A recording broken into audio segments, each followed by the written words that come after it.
Sziasztok! A Paksi atomerőműről szeretnék és a szélerőművekről egy pár gondolatot megosztani. Előre jelzem, hogy ez teljesen politikától független lesz. Szóval kezdjük. A Paksi atomerőmű eredetileg 30 évre lett tervezve az oroszok által, a blokkokat pedig 1982 és 87 között helyezték üzembe. Így az eredeti tervek szerint 2012-2017 között le kellett volna állítani a blokkokat. Hogy ezt elkerüljék, az első üzemidő hosszabbítás, egy sikeres műszaki felújítás révén a jelenlegi üzemeltetési idő 2032-2037-ig eltolódik. Volt egy másik üzemidő hosszabbítás is tervben, egy felújítás, ami újabb 20 évet jelentene az atomerőmű életében. Ha ez megtörténne, akkor működhetne az atomerőmű 2052-2057-ig kötőjel. Az atomerőmű életéhez hozzátartozik, hogy azt tudni kell, hogy 1970-es években készítették a terveit a mérnökök. Hát ezt, ha kiszámoljuk, akkor is bő 50 év.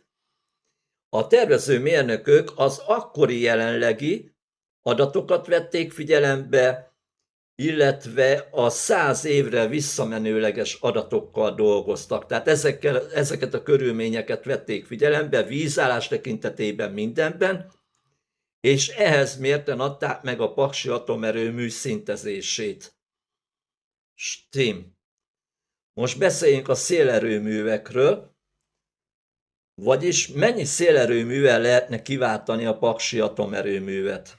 A Paksi atomerőmű névleges teljesítménye az ismertek alapján 2000 megawatt. Ezt elviekben, ha 4 megawattos szárazföldi szélerőművel számolunk, akkor 3-4 ezer darab szélerőművel lehetne kiváltani, plusz óriási energiatároló kapacitásokkal. De számolni kellene a széljárás változékonyságával és a hatékonysággal is. Ide kell tűzni, fontos a kapacitás tényező. Egy atomerőmű 90%-os időarányossággal termel, míg a magyarországi viszonyok között a szélerőművek kihasználtsága csupán 22-25% között van. Tehát 22-25%-os hatékonysággal működnek a magyarországi szélerőművek, mivel nem vagyunk tengerparti ország.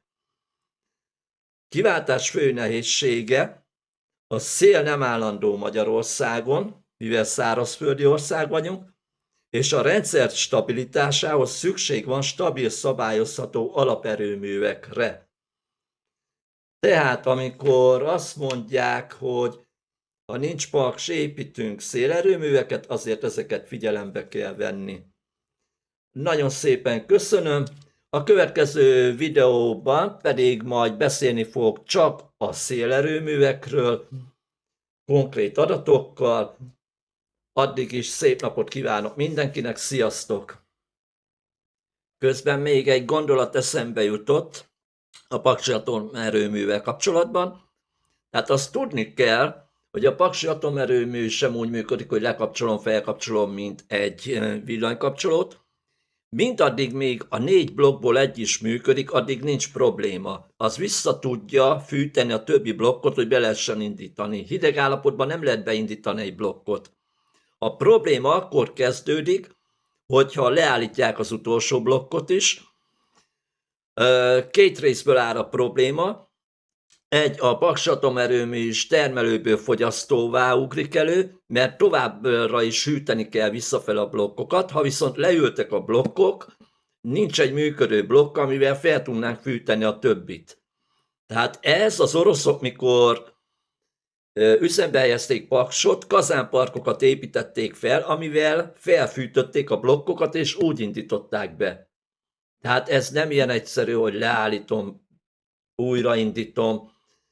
Utoljára 40 éve volt beindítva a Paksi atomerőmű, Nem tudjuk, hogy ez jelenleg hogy történne meg ez az újraindítás, egyáltalán lehetséges lenne. Ezt akartam még elmondani, köszönöm szépen, most már tényleg elköszönök, sziasztok!